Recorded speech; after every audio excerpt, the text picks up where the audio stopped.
시간 우리 평화의 왕으로 오실 주님을 기다리는 마음으로 함께 자리에서 일어나서 우리 대림절 첫 번째 주일 함께 우리 주님께 예배하며 나아가도록 하겠습니다.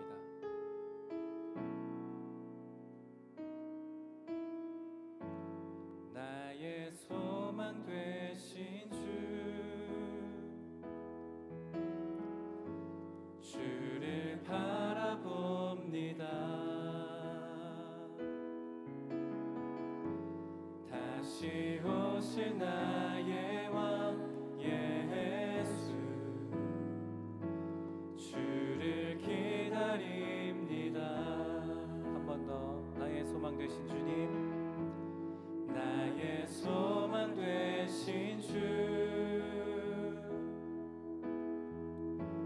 주를 바라봅니다. 다시 오실 나의 왕 예수 주를 기다립니다. 밤이나 낮이나 어제나 오늘도 영원히 주만 찬양해. 괴롭고 슬플 때 낭망하여 넘어져도 언제나 주만 찬양하겠네.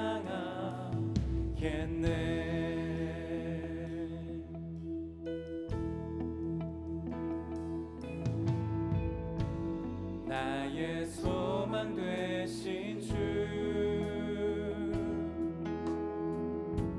주를 바라봅니다. 다시 오실 나의 왕 예수 주를 기다리. 우리 한 번 더 주님을 기다리는 마음으로 나의 소망 되신 주님, 나의 소망 되신 주를 바라봅니다. 다시 오실 나의 왕, 다시 오실 나의 왕 예수 주를 기다립니다. 밤이나 낮이나 어제나 오늘도 영원히 주만 찬양해. 괴롭고 슬플 때 낭망하여 넘어져도 언제나 주만 찬양하. 한 번 더 밤이나 낮이나 어제나 오늘도 영원히 주만 찬양해. 괴롭고 슬플 때 낭망하여 넘어져도 언제나 주만 찬양. 다시 한번 우리의 마음을 드리며 밤이나 낮이나 어제나 오늘도 영원히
더 믿음으로 고백하겠습니다.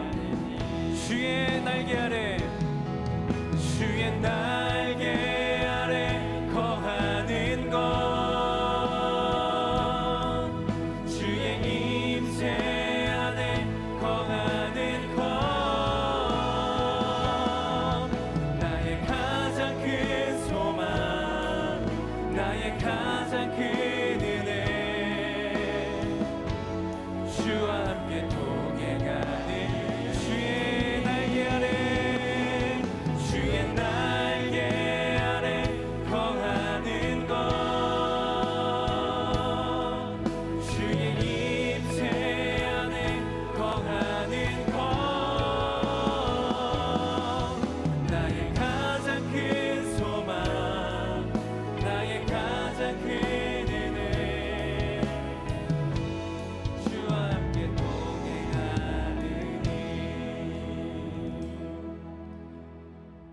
이 시간 우리의 소망 되시는 주님을 함께 우리 계속해서 기쁨으로 찬양하며 나아가도록 하겠습니다.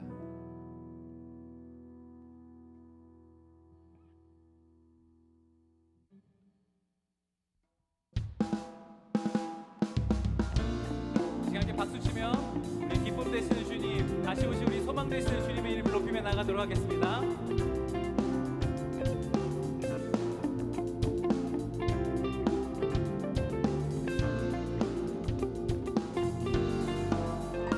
주의 음성을 내가 들으니 사랑한단 말일세, 믿는 마음으로 주께 가오니 나를 영접하소서.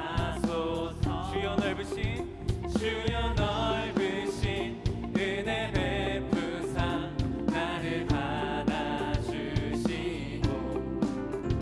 나의 품은 뜻 주의 뜻같이 되게 하여 주소서. 내가 매일 십자가 앞에 더 가까이 가오니, 그새 주의 흘린 몸의 피로써 나를 정케하. 주의 보좌로 나아갈 때에 어찌하니 기쁠까. 주의 얼굴을 항상 뵈오니 더욱 친근합니다. 내가 매일 십자가 앞에 더 가까이 가오니, 그새 주의 흘린 보배 피로써 나를 정케. 한 번 더. 내가 매일 십자가 앞에 더 가까이 가오니, 그새 주의 흘린 보배 피로써 나를 정케 하소서. 아멘.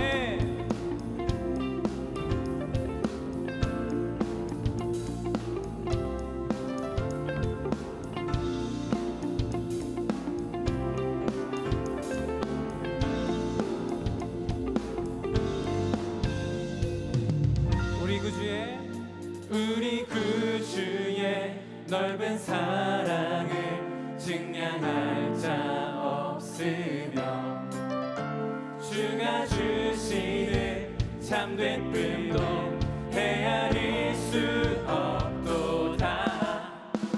내가 매일 십자가 앞에 더 가까이 가오니, 그새 주의 흘린 보배 피로써 나를 정케. 한 번 더.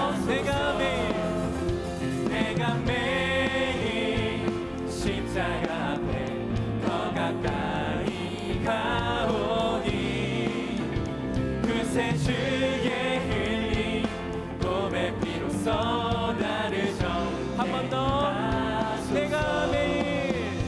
내가 매일 십자가 앞에 더 가까이 가오니, 그새 주의 흘린 보배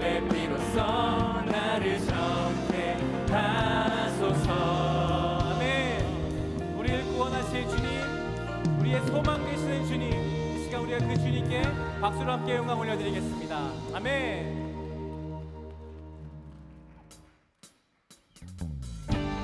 계속해서 우리가 주의 힘을 높이며 나아가도록 하겠습니다.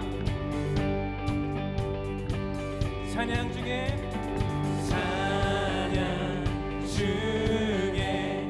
눈을 들어 주를 보내 소망 중에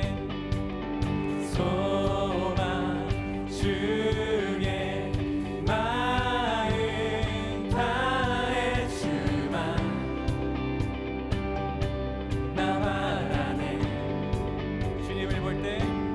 주님을 볼 때 나에게 힘 주시네. 주님 안에 모든 두려움 사라져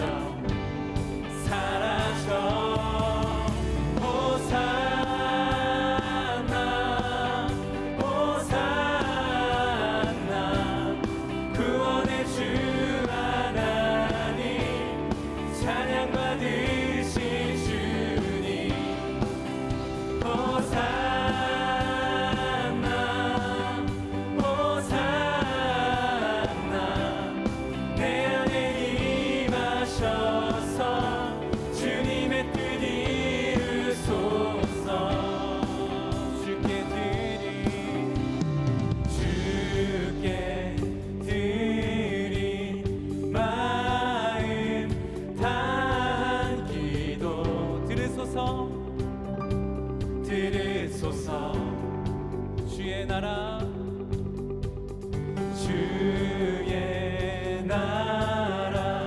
상한 영혼들을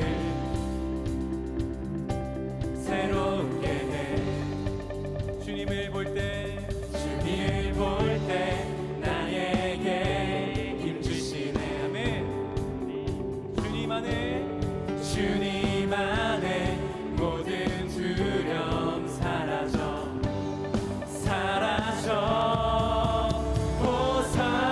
호산나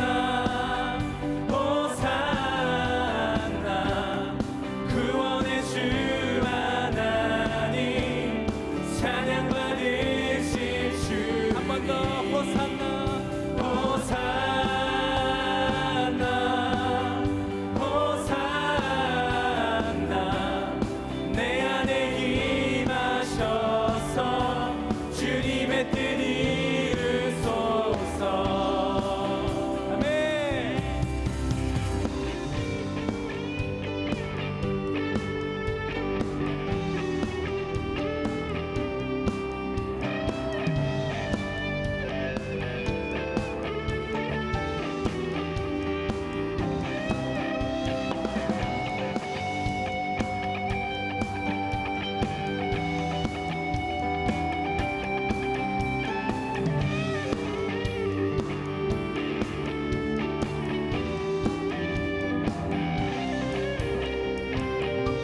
주님을 볼 때 나에게 힘 주시네. 주님 안에 모든 두려움 사라져. 한 번 더. 주님을 볼 때 나에게 힘 주시네. 주님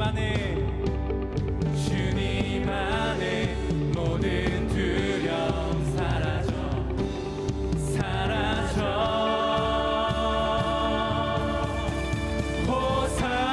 호산나 호산나 구원의 주 하나님 찬양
쉬는 시간을 뚫고 이 땅 가운데 오셨네.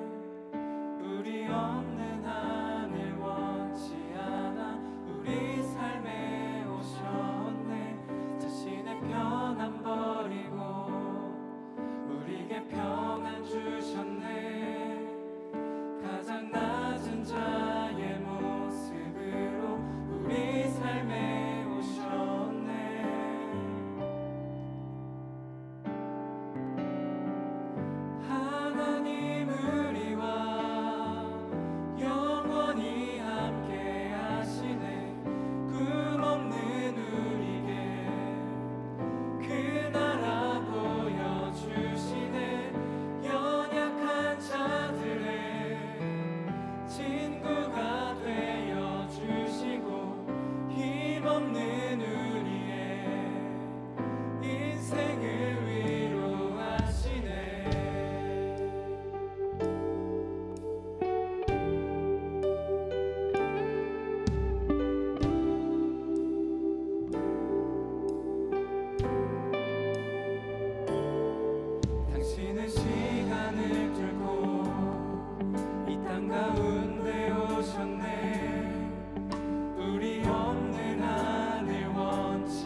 위해서 기도로 주님께 나아가겠습니다.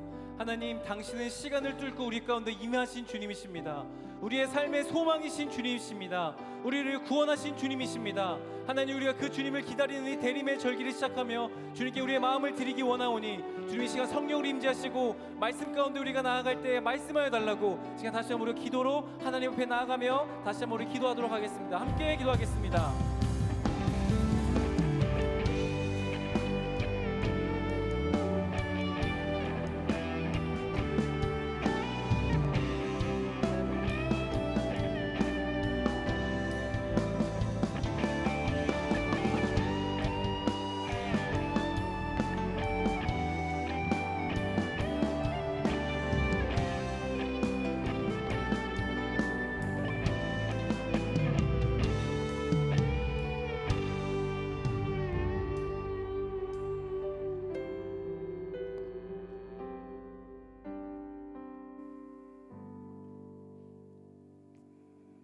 하나님 아버지, 감사합니다. 주님의 값없는 은혜로 자격 없는 저희를 불러주셨습니다. 저희의 입술에서 주님을 찬양하게 하심에 감사드립니다. 그러나 돌아서면 저희는 여전히 넘어지고 또 넘어지는 연약한 존재입니다. 말로는 주님을 사랑한다고 믿는다고 하지만 진정 우리의 삶은 나의 안위와 편리와 만족을 추구하며 살고 있습니다. 이것이 저희의 수준임을 고백하며 회개합니다. 연약한 저희를 긍휼히 여겨주시고 이 시간 예수님의 보혈로 저희를 덮어주셔서 정결하게 해주세요. 오직 그 보혈에 의지하여 이 시간 주님 앞에 나아가 예배합니다. 당신이 사랑하시는 백성들을 위하여 독생자를 이 땅에 보내기까지 하신 하나님, 우리로 오늘 예배와 겨자씨 모임을 통해 하나님의 사랑을 더 알아가게 해주실 것을 믿으며 감사합니다. 전심으로 주님께 나아갈 때 이 시간 회복되어지고 성령 안에서 하나됨을 경험하는 주님의 교회 청년부 될 수 있도록 인도하여 주세요. 오늘도 예배를 위해, 겨자씨 모임을 위해 수고하며 섬기는 많은 손길들이 있습니다. 기억하여 주시고 복되게 해주세요. 그들이 섬기는 가운데 하나님의 은혜를 풍성히 누리며 그 섬김을 통하여 주님의 은혜가 청년부 공동체 가운데 흘러 넘쳐날 것을 믿으며 감사와 찬양을 올려드립니다. 오늘 하나님께서 들려주실 말씀을 사모합니다. 말씀을 전해주시는 목사님을 성령 충만함으로 붙들어 주시고 저희가 그 말씀을 듣고 마음에 새기며 그 위에 굳게 설 수 있도록 가난한 마음을 허락하여 주세요. 모든 것을 감사드립니다. 예수님의 이름으로 기도합니다. 아멘.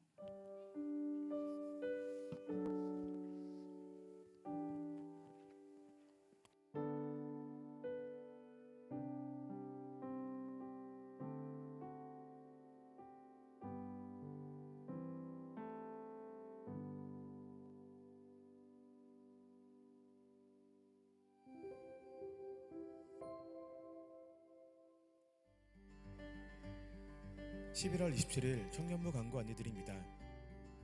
온라인 예배는 매주 주일 오후 2시 반 유튜브 실시간 스트리밍으로 진행됩니다. 청년부의 모든 공지사항은 카카오톡 플러스 친구를 참고해주세요. 카카오톡에서 PCL 주님의 교회 청년부를 검색해서 채널을 추가해주세요.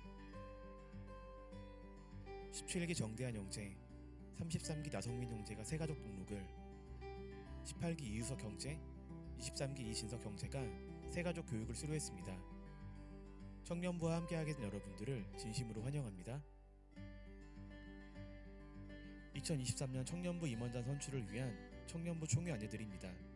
2차 총회가 금일 11월 27일 청년예배 후 진행되며 각 겨자씨 사역팀 카카오톡방을 통해 구글 링크를 전송해드립니다. 공동체를 사랑하는 마음으로 함께 기도하며 청년 여러분들의 소중한 한 표를 꼭 행사해주세요.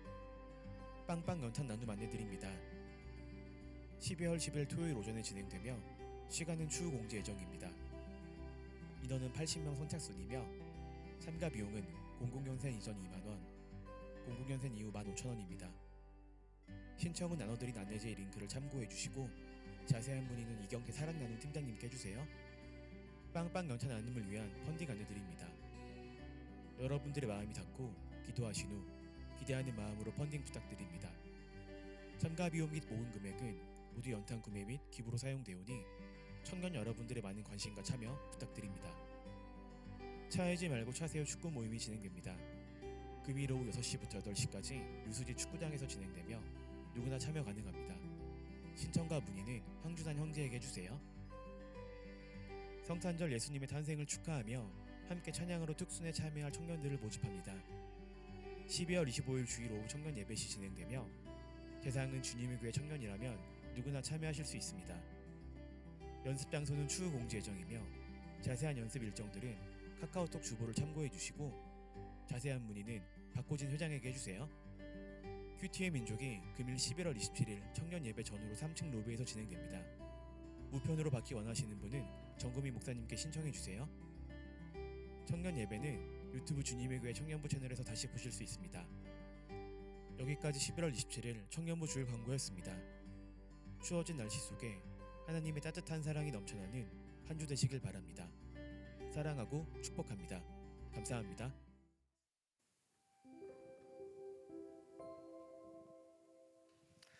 네, 오늘도 주님의 교회 청년부 예배에 오신 여러분들을 주님의 이름으로 환영합니다.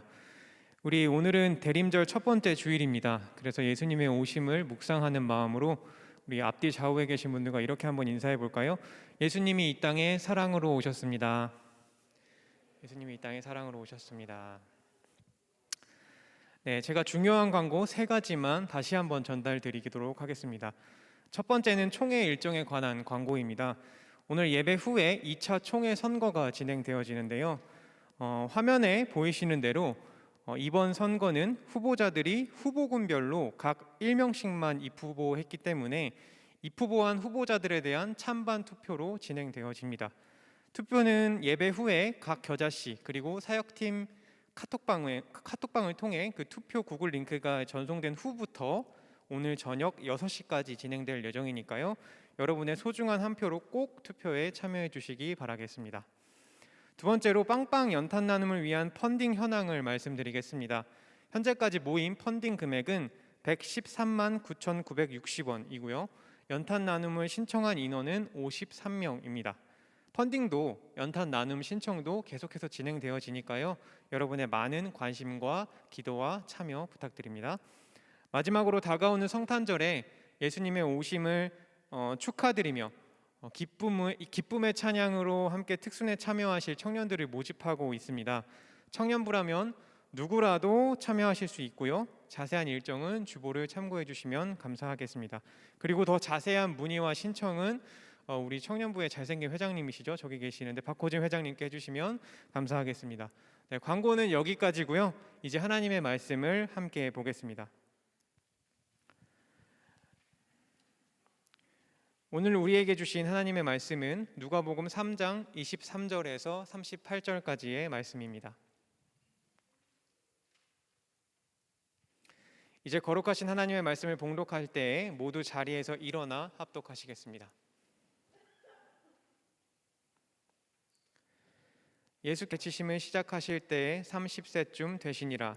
사람들이 아는 대로는 요셉의 아들이니 요셉의 위는 헬리요 그 위는 맏다시요 그 위는 레위요 그 위는 멜기요 그 위는 얀나요 그 위는 요셉이요 그 위는 맏다디아요 그 위는 아모스요 그 위는 나훔이요 그 위는 에슬리요 그 위는 낫게요 그 위는 마아시요 그 위는 맏다디아요 그 위는 서머인이요 그 위는 요색이요 그 위는 요다요 그 위는 요하나니요 그 위는 레사요 그 위는 스룹바벨이요 그 위는 스알디엘이요 그 위는 네리요 그 위는 멜기요 그 위는 아띠요 그 위는 고삼이요 그 위는 엘마담이요 그 위는 에르요 그 위는 예수요 그 위는 엘리에서요 그 위는 요림이요 그 위는 맏다시요 그 위는 레위요 그 위는 시므온이요 그 위는 유다요 그 위는 요셉이요 그 위는 요남이요 그 위는 엘리아김이요 그 위는 멜레아요 그 위는 맨나요 그 위는 맏다다요 그 위는 나단이요 그 위는 다윗이요 그 위는 이세요 그 위는 오벳이요 그 위는 보아스요 그 위는 살몬이요 그 위는 나손이요 그 위는 아미나답이요 그 위는 아니요 그 위는 헤스론이요 그 위는 베레스요 그 위는 유다요 그 위는 야곱이요 그 위는 이삭이요 그 위는 아브라함이요 그 위는 데라요 그 위는 나홀이요 그 위는 스룩이요 그 위는 르우요 그 위는 벨렉이요 그 위는 헤버요 그 위는 살라요 그 위는 가이난이요 그 위는 아박사시요 그 위는 셈이요 그 위는 노아요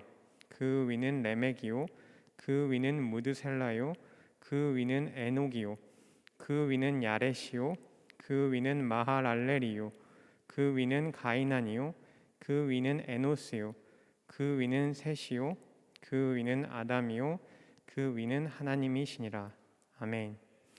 이제 정금희 목사님 나오셔서 하나님으로부터 오신 예수라는 제아의 말씀 전해주실 때에 깊은 하나님의 말씀을 경청하시는 시간 되시기를 바랍니다.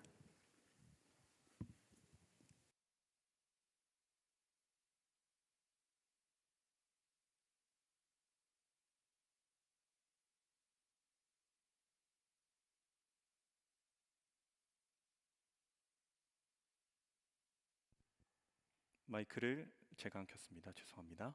네, 찬양을 시작할 때도 대림절에 대한 영상으로 시작했고 또 광고 때도 말씀을 드렸고 또 앞에 이렇게 대림절 첫 번째 주를 의미하는 초가 이렇게 켜져 있습니다.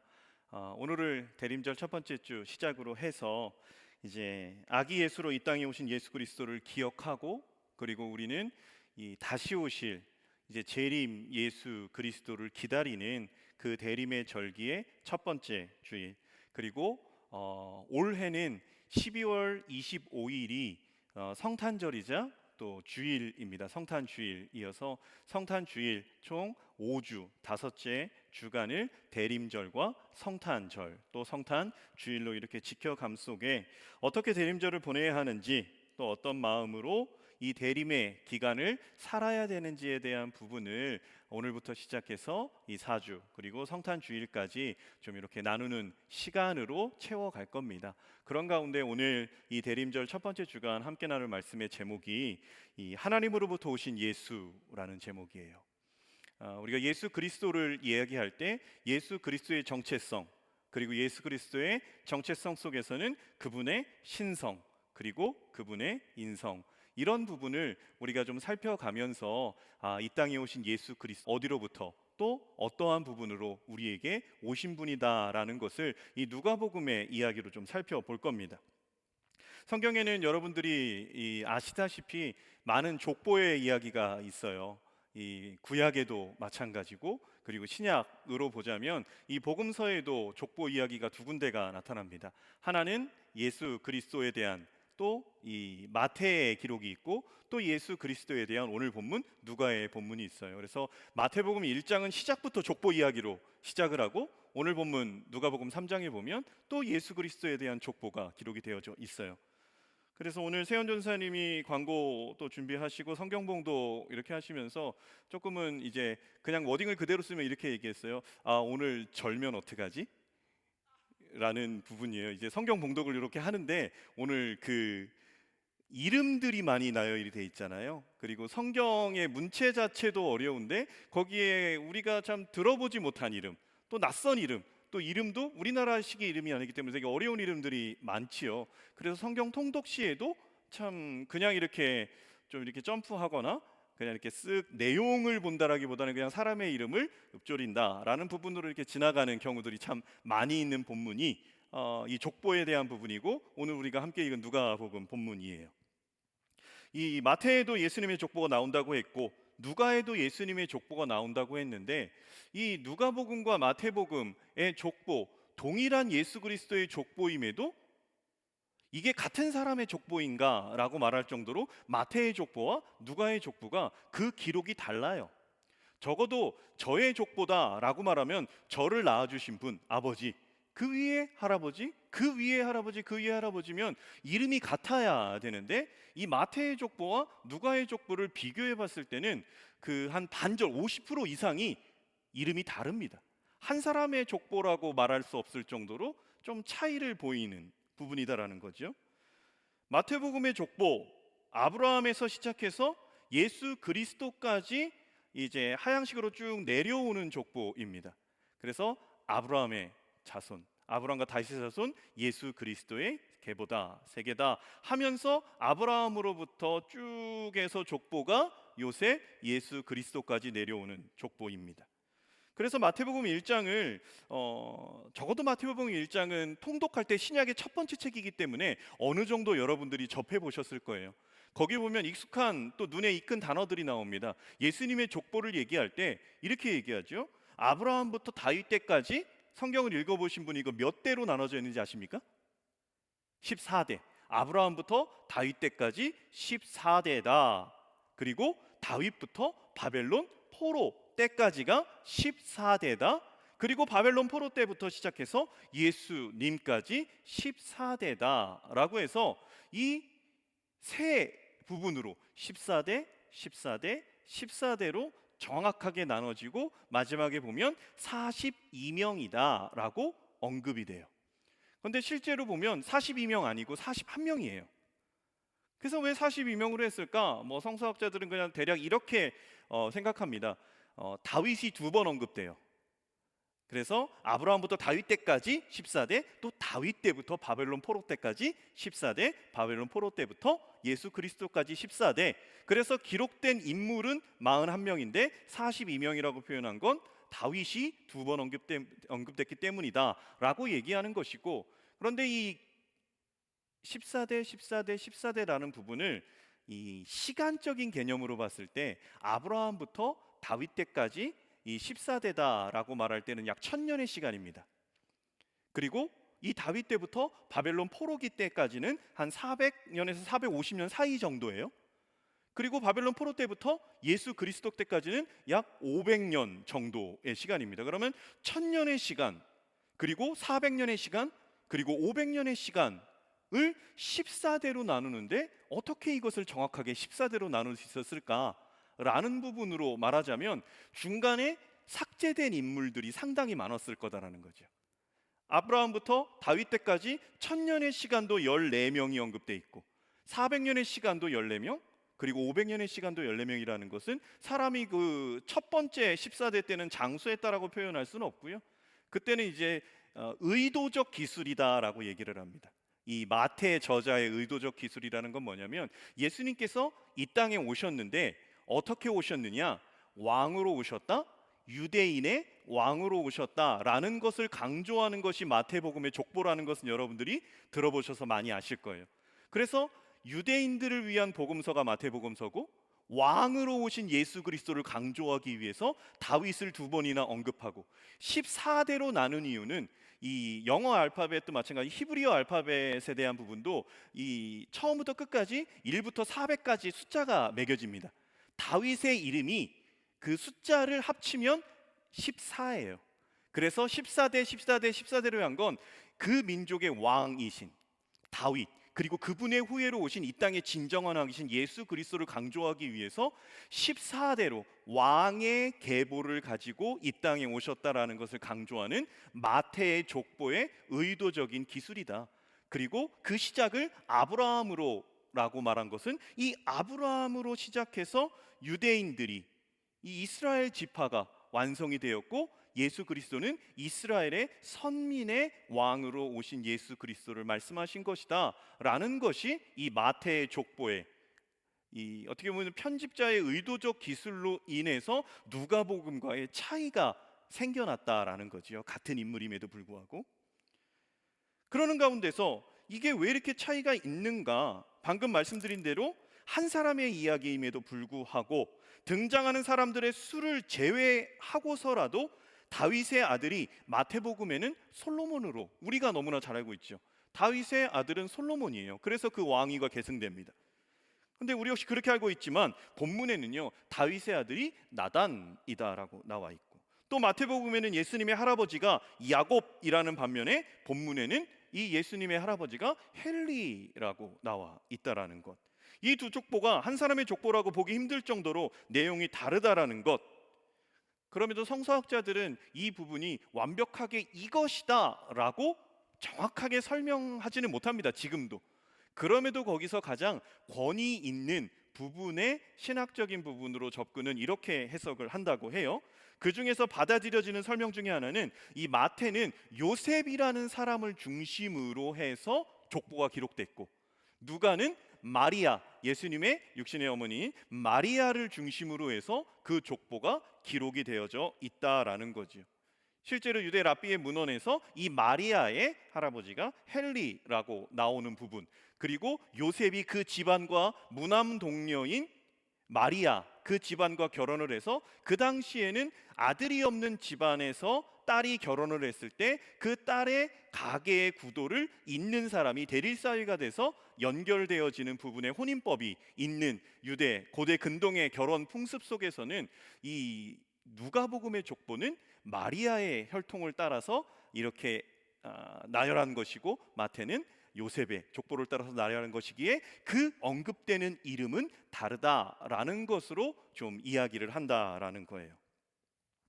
말씀드린 대로 마태의 족보, 누가의 족보 차이점, 해결책은 없어요. 그럼에도 이 족보를 기록하는 것 자체에 갖는 의미가 뭐냐면, 예수 그리스도는 거저 떨어진 것이 아니라 역사에 존재했던 실물이라는 것, 실제 인물이라는 걸 강조해서 보여주기 위한 기록이 족보의 기록이다라는 것으로 알 수 있고, 또한 누가의 족보가 마태의 족보는 예수 그리스도 아브라함으로 시작해서 예수 그리스도로 내려오는 족보였다면, 누가의 족보는 예수님으로 시작해서 하나님 아담과 하나님께로 올라가는 상향식 족보라는 이 부분, 그렇게 거슬러 올라간다는 것은 바로 우리가 읽진 않았지만 앞에 본문에서 예수님께서 세례를 받으실 때 하늘에서 음성이 납니다. 내 기뻐하는 자다, 너희는 저의 말을 들어라, 내 사랑하는 아들이다 라는 음성을 확인해 주는 역할을 하는 게, 예수 그리스도는 하나님으로부터 왔다라는 것을 예수님의 세례 장면, 그때 하늘의 음성이 들렸고 내 사랑하는 아들이다 라는 말이 있은 후 족보의 기록이 예수로 시작해서 하나님으로 연결 올라갔다라는 것, 말 그대로 그 음성에 대한, 하늘의 음성에 대한 확인에 대한 부분으로 족보가 상향식으로 기록되어졌다라고 이야기를 합니다. 유대인의 조상으로 불리는 아브라함을 넘어서서 인류의 조상으로 불리는 아담까지 거슬러 올라가는 것, 누가가 계속해서 강조하는 것처럼 예수님께서는 말 그대로 이 예수 그리스도를 통해서 믿는 모든 사람들은 하나님의 자녀로 연결될 수 있다라는 것을 말씀하시는 게 누가의 족보의 의미입니다. 그래서 김동호 목사님이 이제 본인의 새벽 묵상 속에 오늘 본문에 이런 부분을 묵상을 해서 좀 올리셨어요. 그 내용은 이런 겁니다. 왜 예수님의 족보를 기록해 놓았을까라고 하면서 김동호 목사님이 이렇게 얘기를 하시더라고요. 본인은 4대째 예수 믿는 집안이다. 손주까지 보면 6대까지 예수 그리스도를 믿는 집안이다. 그러면서 본인이 어렸을 때, 이렇게 젊었을 때 아들들을 낳고 새 아들을 낳고 젊었을 때 고민을 했다라는 거예요. 어떻게 이 자녀들이 예수 그리스도를 믿게 할까? 어떻게 믿게 할까? 요즘 시대 정말 쉽지 않잖아요. 목회자 자녀라고도 쉽지 않고, 그리고 우리가 믿는, 또 기도하는 분들, 우리의 믿음의 어머니 아버지 그 아래로 이게 1대, 2대, 3대, 4대, 김동호 목사님도 본인이 4대고 손주까지 보면 6대인데 이렇게까지 신앙이 이어지는 것이 자신의 힘으로 된 것인가? 전혀 그렇지 않다라는 거예요. 그래서 실제로 고백해요. 그 세 자녀는, 아들은 세 자녀의 신앙으로 하나님을 알았고 믿었다라는 거예요. 근데 어떻게 그렇게 이어질 수 있을까? 그리고 그 손주들은 어떻게 믿을까? 그 손주의 손주들은 또 예수 그리스도를 믿을까? 여러분들은 이런 고민 해보셨습니까? 아직 청년이기에, 가정을 이루지 않은 분들이 대부분이기에 자녀가 없기에 덜 할 수도 있어요. 근데 여러분들 장차 생각해 보십시오. 기독교 인구가 줄어가는 지금의 시대 속에서 내가 나중에 결혼을 한다라는 전제 속에 또 자녀를 낳는다라는 전제 속에서 내 자녀가 예수 그리스도를 잘 믿을까? 그리고 그 자녀의 자녀가 예수 그리스도를 믿고 따를까? 전 지금도 제 세 자녀들이 예수 그리스도를 잘 따를까? 그래서 어제 그런 얘기를 하더라고요. 막내딸아이하고 얘기를 하는데 친구 한 명이 오늘 롯데월드를 가고 또 주말에도 어디를 가면서 이런 표현을 써요. 걔는 주말에 그 가족은 교회 안 가서 놀 수 있는 시간을 꽉 채워 쓴대요, 주말에. 그게 얼마나 애 입장에선 부러웠겠습니까? 그리고서 얘기하죠. 자기도 롯데월드 좀 가자고. 주말에. 근데 그러면서 얘기하는 거예요. 우리는 교회 가는데.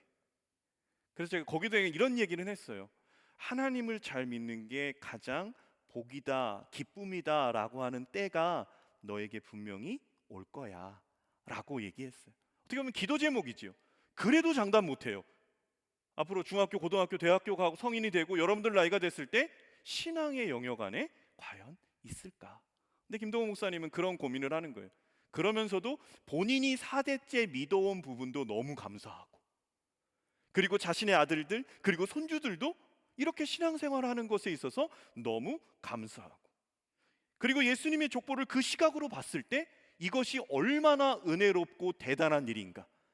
14대 14대 14대, 아니 그것은 의도적으로 기술했지 수많은 수천 년의 시간을 이어오면서 예수 그리스도께서 이 땅에 오신 그 족보가 이어지고, 그 중간에는 수많은 예수 그리스도의 혈통을 끊고자 하는 사단의 전략과 인간의 실수들이 난무하는 그런 상황 속에서도 그 족보가 이어졌다라는 것이 얼마나 은혜인가. 오늘 예수에 대한 부분을 얘기할 때 하나님으로부터 오신 예수에 대한 부분을 이야기하고 있어요. 하나님으로부터 오신 예수 그리스도. 오늘 족보가 계속 나오는 본문 말씀을 잘 이해하기 위해서는 이 쓰여진 누가복음의 배경이 상당히 중요합니다. 누가복음의 저자인 누가 자체는 이방인이었어요. 그리고 직업은 의사였어요. 그가 기록했던 신학적인 견해, 실제로 누가라는 이 누가복음의 저자는 누가복음만 쓴 게 아니라 어디도 썼지? 어느 책도 썼죠? 누가가 쓴 책 또 하나 있어요. 신약 성경에 사도행전까지 썼죠.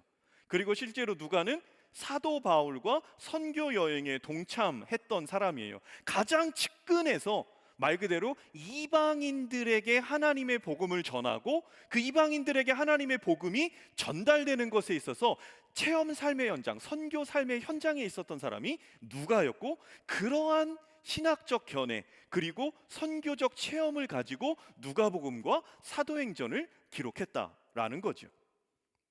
이 누가복음과 사도행전에 나오는 공통분모, 그것이 그거예요. 예수님을 따르는 공동체에 메시아를 기다리고 있는 사람들 중에서는 유대인들도 있지만 이방인들도 예수님을 믿고 믿음의 공동체에 들어온 상황이다. 그리고 그 들어온 상황 속에서 유대인들 크리스천과 이방인 크리스천 사이에 이 갈등 속에, 말 그대로 우리는 알고 있어요. 유대인들은 예수 그리스도, 메시아는 유대인의 왕이에요.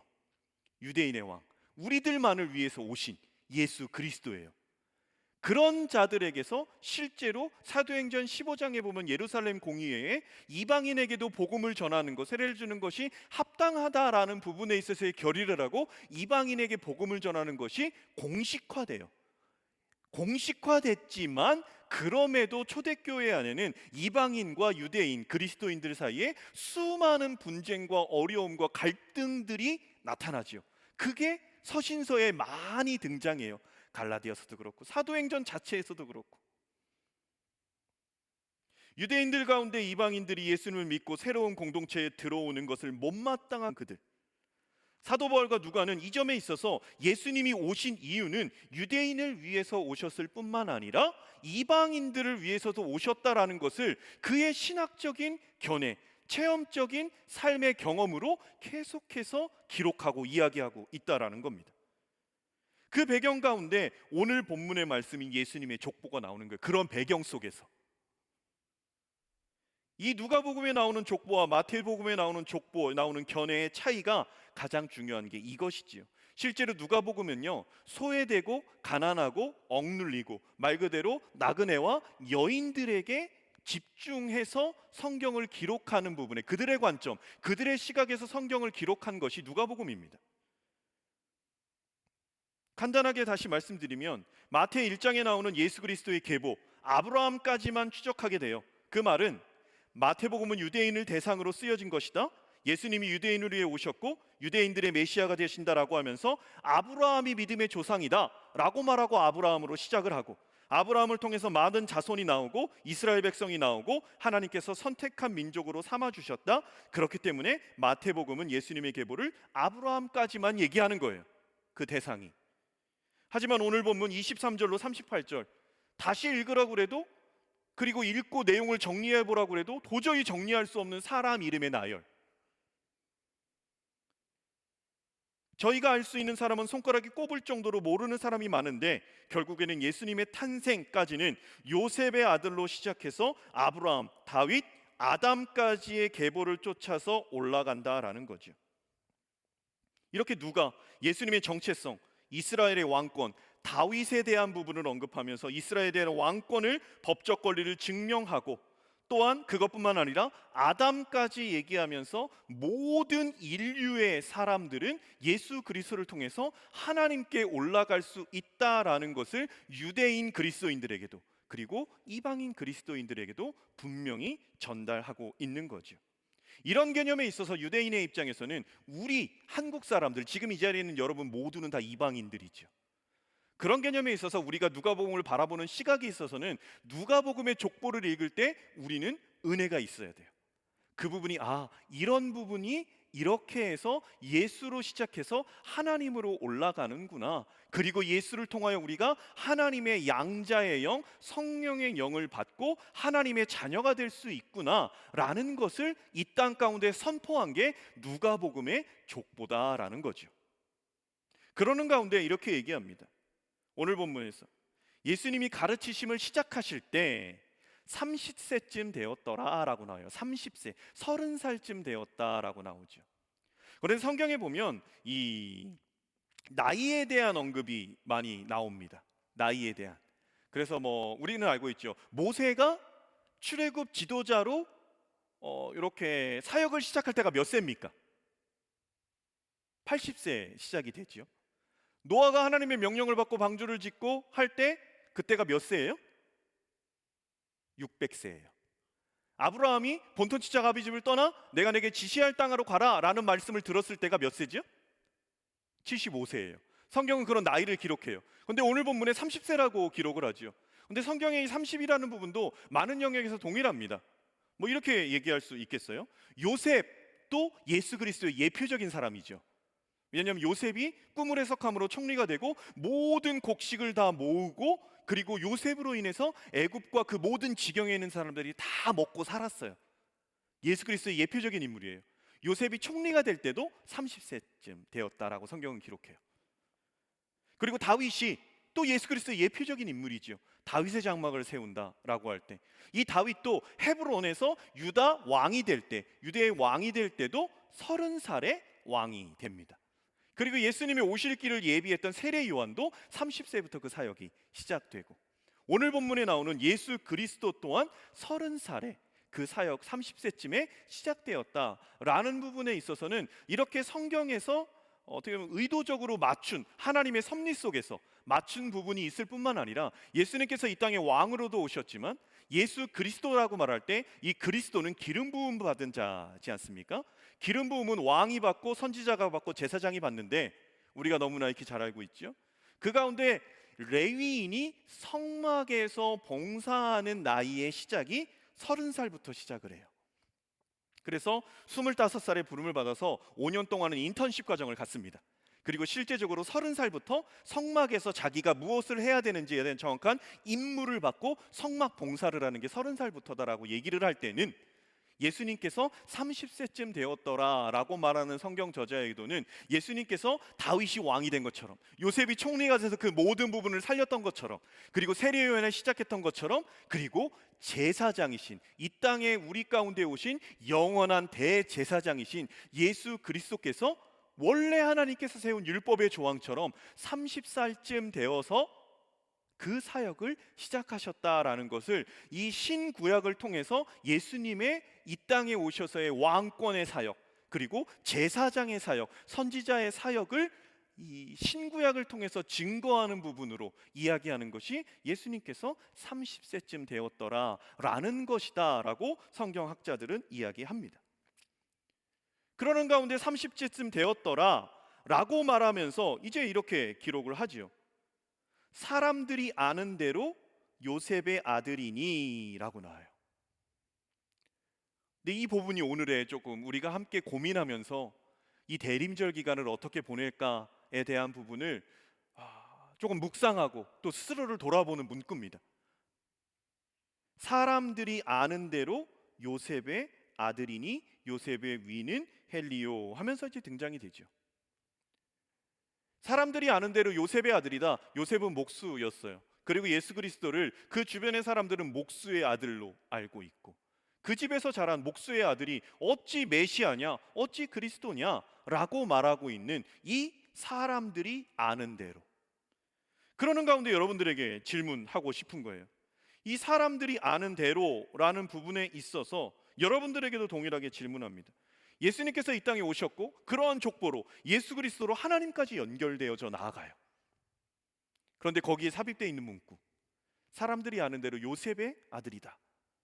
여러분들은 예수님을 어떤 분으로 알고 계십니까? 지금까지 살아오시면서 하나님의 아들이시다 라고 알고 계신지, 그리고 어찌 보면 오늘 대표 기도를 했던 내가 하나님을 믿는다라고 말하지만 그렇게 살지 못하는 내 모습은 어떠한지, 성경책 속에 한 인물로서 그냥 나의 종교 생활, 어떤 믿음 생활, 신앙 생활이라는 부분에 있어서 하나님의 아들이지에 대한 부분입니까? 그 당시에 예수 그리스도를 따는 사람은 예수가 그리스도다, 예수가 하나님의 아들이다 라는 것은 그들의 생명을 걸고 그들의 전 인생을 건 신앙 고백이었어요. 그리고 예수 그리스도를 따르지 않는 사람들이 말하는 예수님을 아는 대로 라는 부분에 있어서는 목수의 아들이에요. 사람의 아들이에요. 그러니까 사람들이 아는 대로 요셉의 아들이다 라는 부분에 있고, 마지막 38절에 그 위는 아담, 그 위는 하나님이다 라고 말하는 것은 예수님의 신성, 그 위는 하나님이다 라는 부분에 신성을 얘기하는 거고, 사람의 아들이다, 요셉의 아들이다 라고 말할 때 인성을 얘기해요. 그럼에도 불구하고 사람들이 아는 대로 라는 이 부분, 내가 기도할 때 들어주시는 분이신가? 그리고 내가 르비딤이라는 어려움에 처해져 있는 상황 속에서 나를 이끌어내 주실 수 있는 분이신가? 단순히 내 감정의 호소를 통해서 그냥 내가 한번 후련하게 부르짖었다, 아니면 후련하게 노래했다 라는 그런 대상인가? 누가가 이 본문을 기록하면서 세례를 받으실 때 내 기뻐하는 아들이다, 내 아들이다 라는 그 말, 하나님의 아들이다 라는 부분에 있어서 바로의 족보를, 바로 그 뒤로 족보를 기록하며 예수 그리스도는 하나님으로 연결되는 분이다, 그분은 하나님께로부터 오신 분이다, 하나님의 아들이다, 이 땅의 왕이다, 이 땅의 제사장이다 라는 것을 선포하며 이 누가의 3장의 족보의 기록을 기록할 때 이것을 읽는 독자로 하여금 어떤 것을 원했을까? 어떤 것을 원했을까? 여러분들에게 다시 질문하는 거예요. 여러분들에게 예수님은 어떤 분이신가? 또한 지금 알고 섬기는 주님, 내가 믿었던 주님, 이전에 알던 주님보다 더 존귀한, 날마다 새롭게 더 존귀한 분이신가?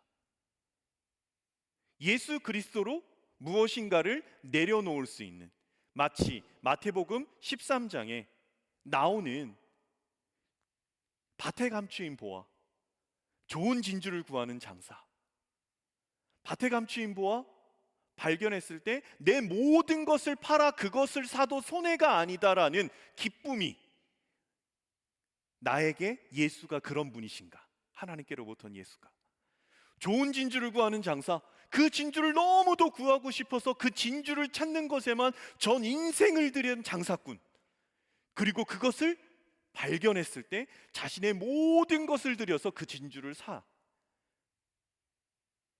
예수가 좋은 진주를 구하는 장사, 그리고 밭에 감추인 보화를 발견한 그 소장농인, 그들이 발견한 밭에 감추인 보화, 그들이 발견한 진주, 그것이 나에게 예수 그리스도이신가? 나는 예수 그리스도를 어떻게 보고 있는가?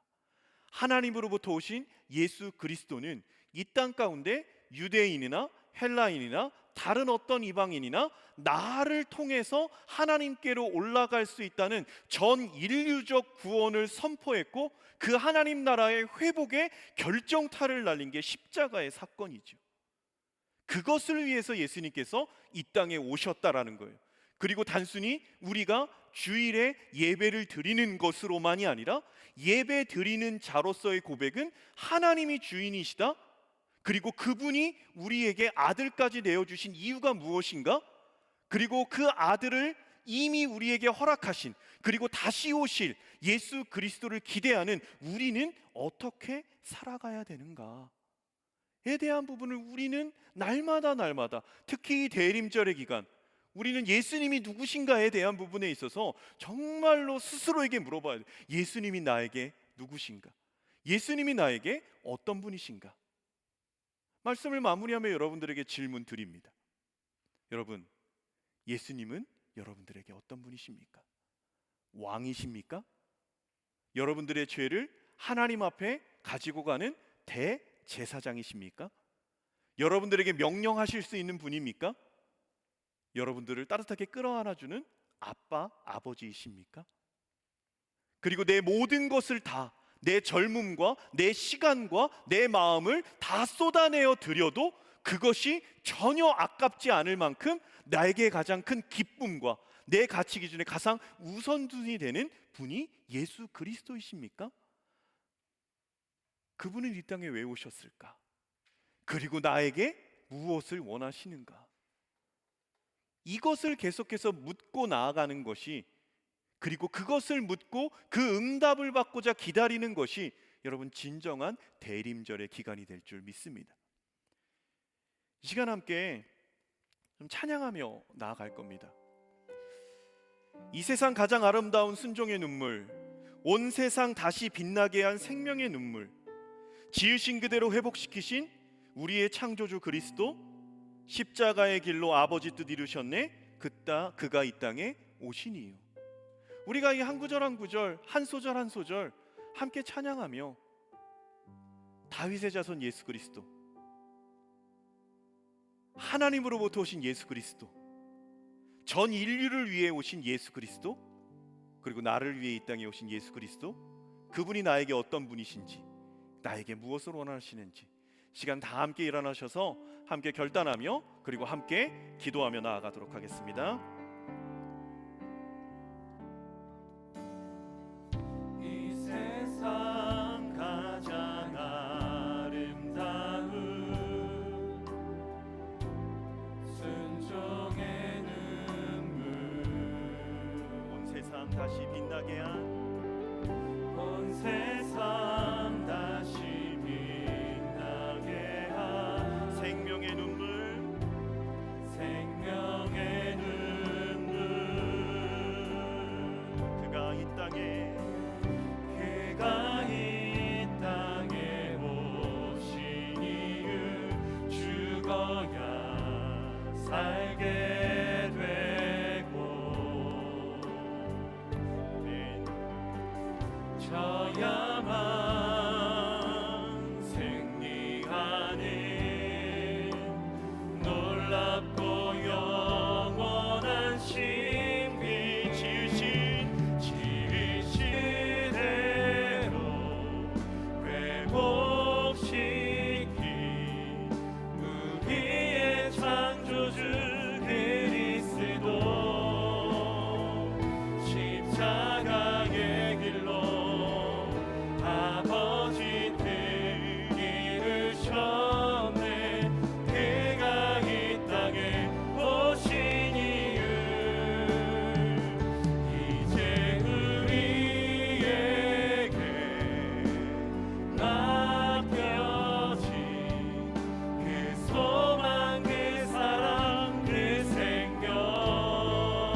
하셔야만 승리하는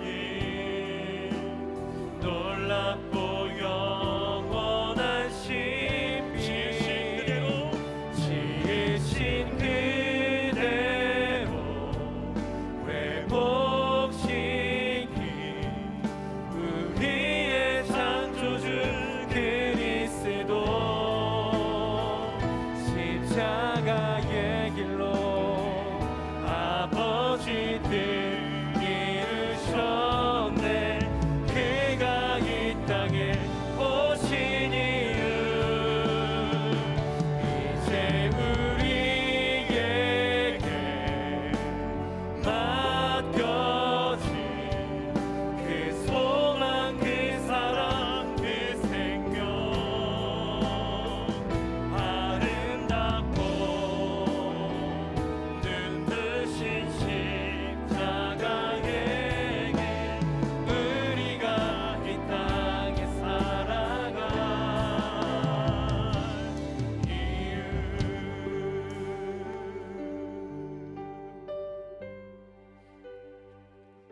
여러분, 하나님께로부터 오신 예수입니다. 그 명령 따라 이 땅에 사명을 가지고 분명한 이유를 가지고 오신 예수 그리스도이십니다. 그리고 그분은 우리를 부르셨고 의롭게 하셨고 영화롭게 하신 분이십니다. 그러면 우리가 그분이 이 땅에 오셨으면, 그리고 그 이유가 분명하다면 우리 또한 예수 그리스도를 믿는 이유는 분명합니다. 그분의 길을 따라가는 거예요. 이 대림절 첫 번째 이 주간에 우리가 올려드릴 기도, 이렇게 올려드립시다. 하나님, 예수 그리스도가 나에게 어떤 분이신지, 그리고 예수 그리스도가 이 땅에 어떤 분이신지 내가 더 진지하게 고민하고 묵상하고 말씀을 살피며 기도하며, 그리고 그 진지한 질문 속에 하나님, 저에게 뜨겁게 끌어안아 주심으로 응답하여 주시옵소서. 하나님의 아버지이시고 예수 그리스도가 우리의 구세주이시며 이 땅 가운데 오신 이유가 무엇인지를 나를 어떤 말씀보다도 끌어안아 주시는 그 뜨거움으로 깨닫고 회복되어져 가는 이 대림절의 기간 될 수 있도록 역사해달라고, 말씀해달라고, 그리고 안아달라고, 들려달라고, 깨닫게 해달라고 이 시간에 함께 기도하며 나아가겠습니다. 함께 기도합시다. 하나님 아버지, 우리 한 사람 한 사람들 이 자리에 있습니다. 하나님, 그가 이 땅에 오신 이유 이제 우리에게 하나님께로부터 오신 맡겨진 그 소망 그 사랑 그 생명 아름답고 눈부신 십자가의 길 우리가 이 땅에 살아갈 이유 지으신 그대로 하나님이 나에게 오시는 것이 무엇인지, 이 회복시키 땅에 예수 그리스도가 우리의 창조주 예수님께서 이 땅에 오신 이유가 무엇인지, 그리고 내가 무엇을 위해 살아가야 되는지, 십자가의 내가 무엇을 길로 묵상해야 되는지 아버지 뜻 분명히 깨달아 알고 우리들이 되어 지게 하여 이루셨네. 주옵소서. 그가 이 땅에 하나님, 오신 우리들이 그와 이유 인생들 되어지기를 소망합니다. 이제 우리들이 정확히 알기를 우리에게 소망하고 내가 살아가는 이유가 맡겨진 다시 오실 예수 그리스도를 그 기다리고 소망 그 사랑 그 생명 우리들이 되어지게 하여 주옵소서. 아름답고 그 주님을 만나고 눈부신 우리에게 말씀하시옵소서. 십자가의 길 우리가 이 땅에 살아갈 선포하며 찬양합시다. 지으신 그대로, 지으신 그대로 회복시킨 우리의 창조주 그리스도 십자가의 길로 아버지 뜻 이루셨네. 그가 이 땅에 오신 이유 이제